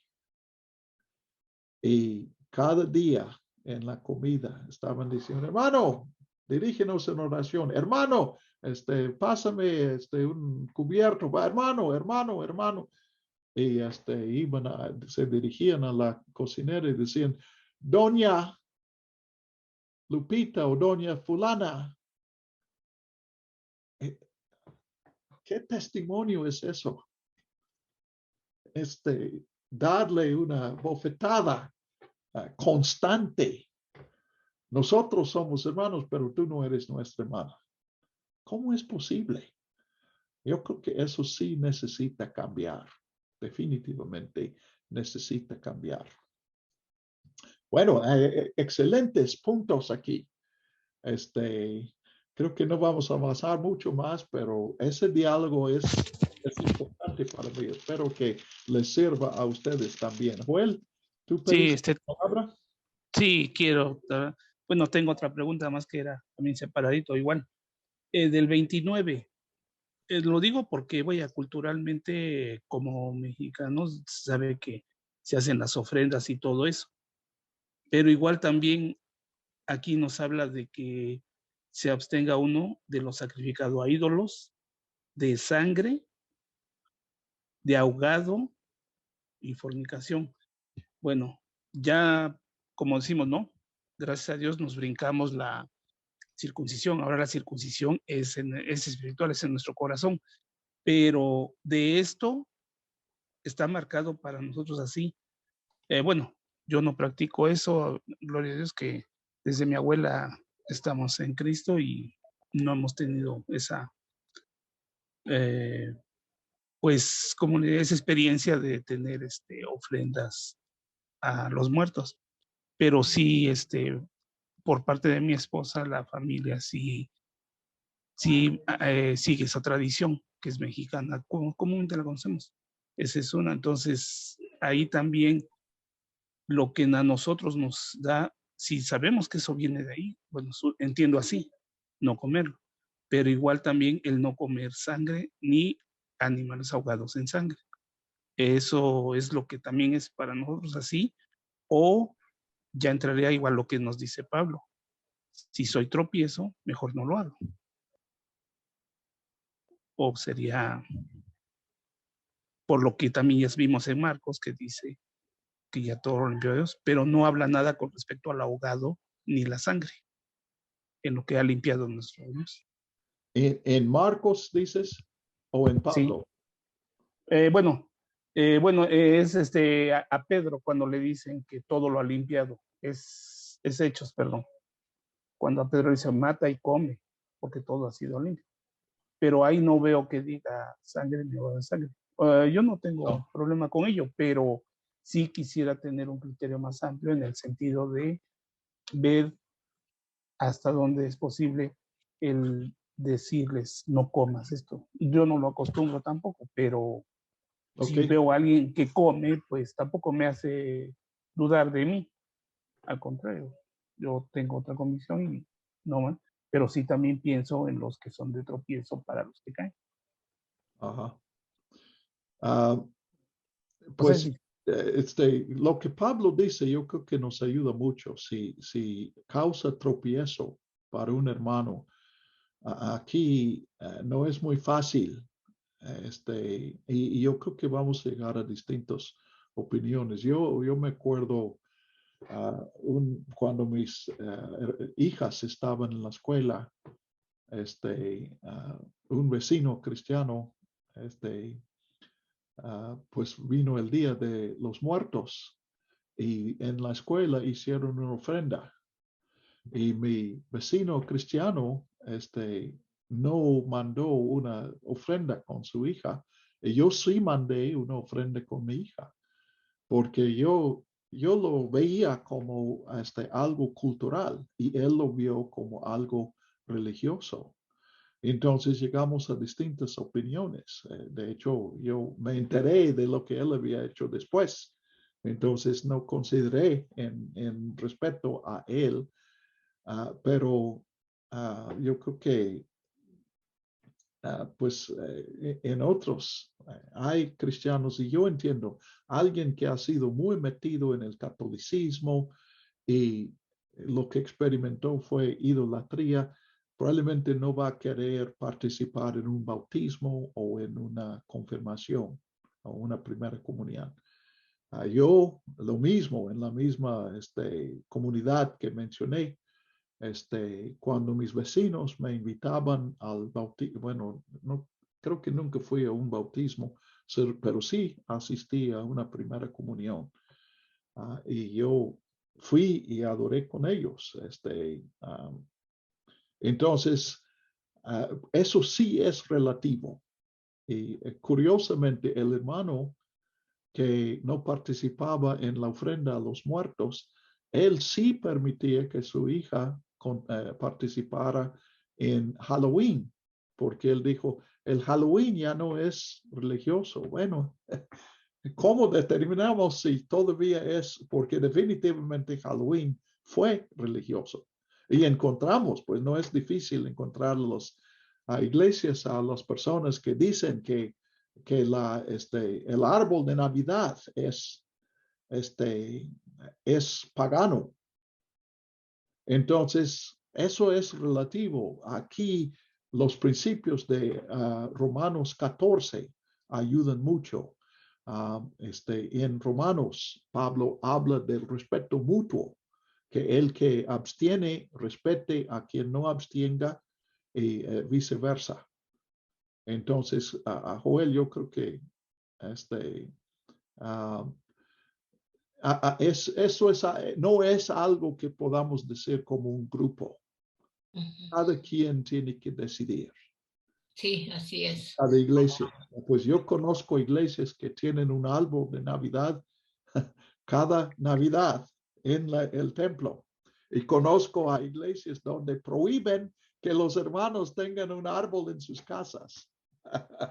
Pues creo que Pablo habla del respeto mutuo. Rolando. Bueno, yo sí quiero comentar algo de esto. A mí no me afecta para nada los alimentos porque la Biblia es clara. El Antiguo Testamento es claro cuando dice, y los ídolos nada son. ¿Sí? Los ídolos nada son, no son nada. Si estás tú pensando que de verdad existen los ídolos y si estás tú pensando que de verdad regresan los muertos, pues entonces no vas a ser libre. Y Cristo Jesús nos llamó a libertad. Ajá. Y cuando Él dice y limpia los alimentos, está hablando de absolutamente todos los alimentos, no nada más del chicharrón. A mí me encanta la moronga y la verdad, yo les voy a decir, cocino rico, ya no me gusta la cocina mucho, ya me cansé de cocinar, pero me queda muy rica la moronga. No sé quién haya comido tacos de moronga, pero es deliciosa, ¿sí? Y yo la como porque me gusta. Ya a esta edad ya no debo de comer demasiado porque pues ya hace daño, ¿no? Pero en mi libertad en Cristo Jesús yo puedo comer eso porque Cristo Jesús dijo que los alimentos son limpios y el Antiguo Testamento me está diciendo que los ídolos nada son. Así es que cuando una persona pone una ofrenda a alguien, a algo, a un Dios, lo que sea, bueno, no existe, porque aquí lo está diciendo la palabra del Señor. Y cuando nosotros aceptamos esta palabra como cierta, entonces podemos comer de lo que nosotros querramos. Además, el Señor Jesús, ya eso lo hablamos las clases pasadas, lo que contamina al hombre no es lo que se come, sino lo que sale de dentro del hombre. Eso es lo que contamina, eso es lo que te lastima la vida, no los alimentos. Entonces, ahora con respecto a lo del Halloween, pues Halloween es una fiesta, es una fiesta donde se consagraba a todo lo sagrado, pero en cuestión ídolos. Es una tradición religiosa. En sus inicios es una tradición religiosa, ¿no? Entonces, ¿cómo una cosa sí lo permitimos y cómo la otra no la permitimos? O sea, ¿qué estamos haciendo? Seamos congruentes, ¿no? Es malo participar en la ofrenda como cultura, pero no es malo Halloween, ¿no? Y también creo que tanto culturalmente como el Halloween sencillamente para mí no tiene ningún valor. Ahora, creo que ya es tiempo de que maduremos, como cuando decimos es que para no hacer caer al hermano débil. Bueno, pues ahí viene la enseñanza de la palabra de Dios desde el inicio, enseñarle correctamente a la persona para que vaya entendiendo estos principios y no por cualquier cosita que otro haga, porque estás coartando la libertad de otro. Cuando tú no puedes comerte un pan de muerto, porque el hermanito que es débil se ofende y dice, ¿cómo es posible que puedan comer eso, no? Entonces, no creo que sea correcto que en las iglesias se enseñe. Ahora sí, hay que respetar, ya lo dijimos, ¿no? Porque este proceso de aprendizaje y conocimiento en las iglesias, pues no es tan sencillo. Y hablando de barreras, yo les voy a decir una cosa. Aquí las muchachas no hablan, ¿eh? ¿Qué les pasa, mujeres? Hermanas, miren, hay una barrera tremenda que han levantado los hombres y que nosotros mujeres les hemos ayudado a construir. Fíjense nada más, el Señor llamó a sus siervos. Pero la hermana no puede predicar porque es mujer. No puede ser pastora, y ojalá que haya aquí pastoras, ojalá que haya aquí en la congregación misionera. ¿Y quién dijo eso? Y los mismos hombres, ustedes, hermanos cristianos, perdón que se los diga, pero ustedes les ponen barreras a las hermanas para que puedan desarrollar su ministerio dentro de la iglesia. Las relegan, a la cocina. Y si bien le va, son maestras de niños. Y si todavía les va un poquito mejor, pues ahí las dejan como presidentas de la femenil o qué sé yo. Pero el púlpito, sí, cómo no. Bueno, ahí se los dejo, porque tenemos 28 capítulos de esto y yo voy a seguir insistiendo sobre este tema. Perdón. Gracias, Stella. Que quíranme mucho, ¿sí? Abrácenme mucho y ojalá y no les caiga gorda, pero bueno. Gracias, Kela. Pidió la palabra hermano Vargas. ¿Cómo te llamas? Vargas. Carlos Vargas. Carlos, Hermano. por eso, Carlos, ok. Baja la mano, por favor, y háblanos. Ya la bajé. Oiga, hermano, yo tengo una pregunta referente. Bueno, comentó usted acerca de las decisiones en unidad de espíritu, que es como debe de ser, así como que las votaciones de alguna manera se tendría que llevar quizá de otra manera para una elección en la iglesia. Ahora, no sé, me imagino, creo que la mayoría aquí somos bautistas y tenemos un sistema parlamentario en el cual todos votamos.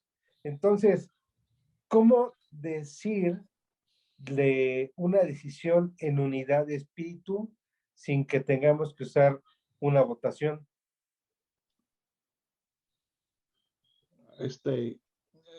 Concretamente, ¿cuál es la pregunta?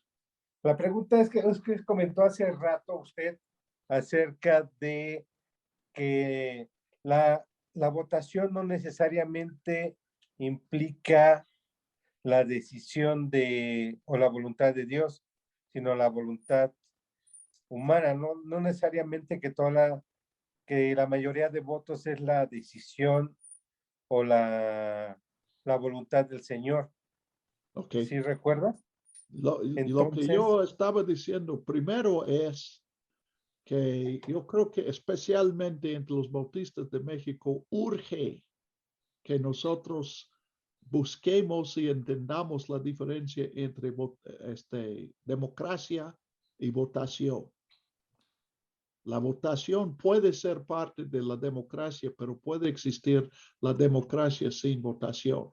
Y luego dije, cuando levantamos un voto, cuando usamos ese método, debemos estar buscando la voluntad de Dios. No tengo voto para que yo tenga derecho de expresar mi opinión. Tengo voto para que yo busque la voluntad de Dios y tú busques la voluntad de Dios.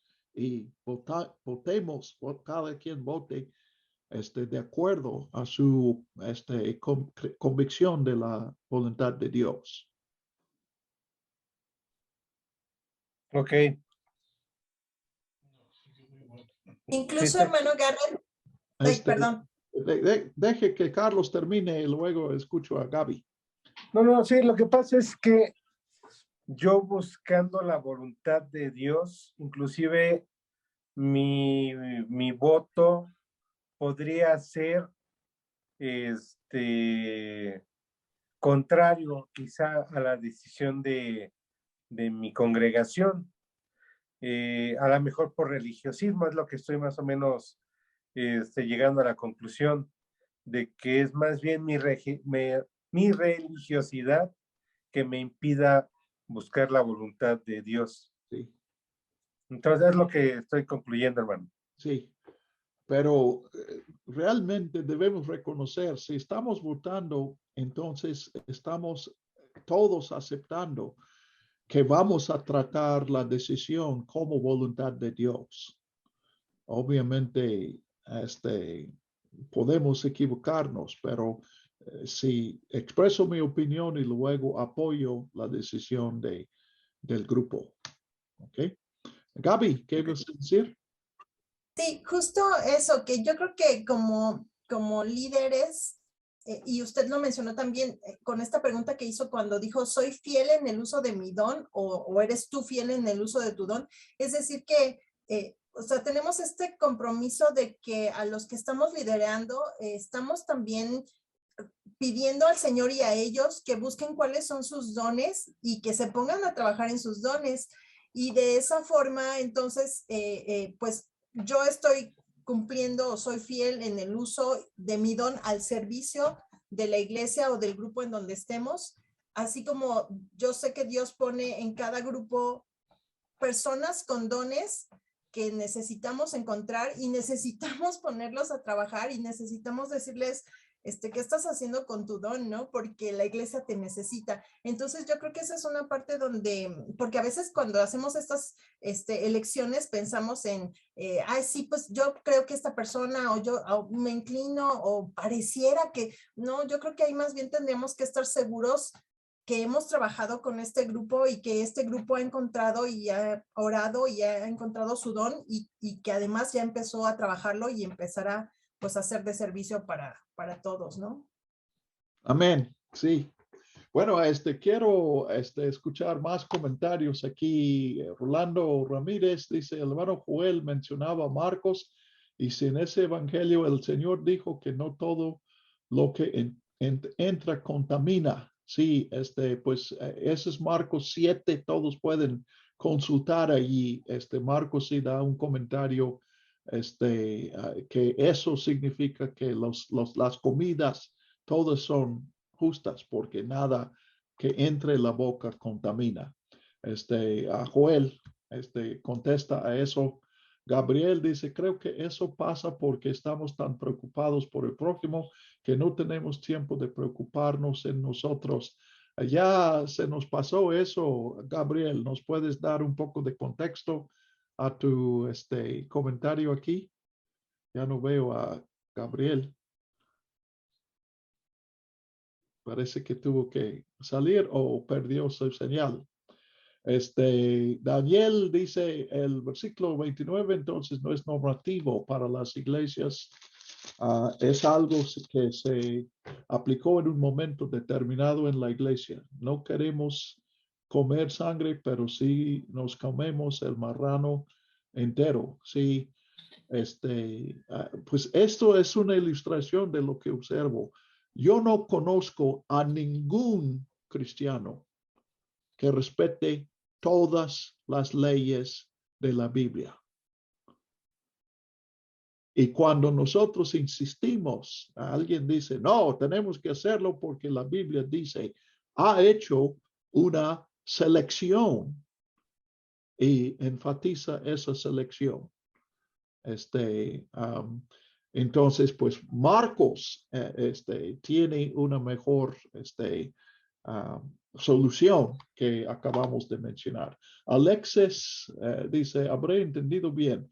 El principio hermenéutica de la revelación progresiva no puede ser suficiente ni apropiado del todo, justamente porque no podemos abordar las escrituras como un compendio de respuestas, sino como un mensaje de parte de Dios para nosotros, de su deseo de que lo conozcamos y nos relacionemos con Él por medio de su Hijo.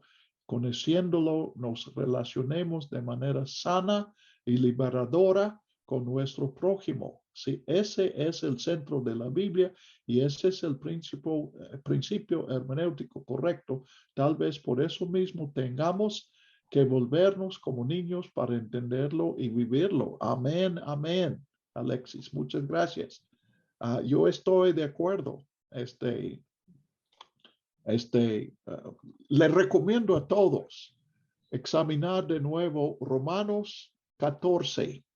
De hecho, la sección termina en 15:7 o 15:13, pero esa sección habla de eso y dice, respeta a tu hermano, que cada quien esté convencido en su propia mente, etcétera.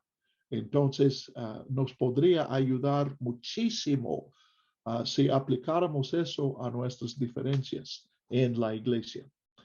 Alfredo escribe, la barrera la levantan las mujeres porque en Cristo no hay excepción de personas. Yo estoy de acuerdo. Creo que nosotros hemos aprendido esta noche que las mujeres sí predican.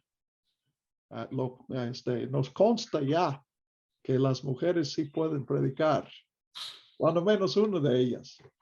Y Joel escribe, se despide de nosotros. Pues ya ha pasado el tiempo. Pensé que íbamos a terminar el capítulo, pero no lo hicimos. Ha sido rica el diálogo, la discusión en algunos momentos. Y podemos continuar en el WhatsApp. Yo les invito a seguir escribiendo sus comentarios y yo voy a leer y responder a todos.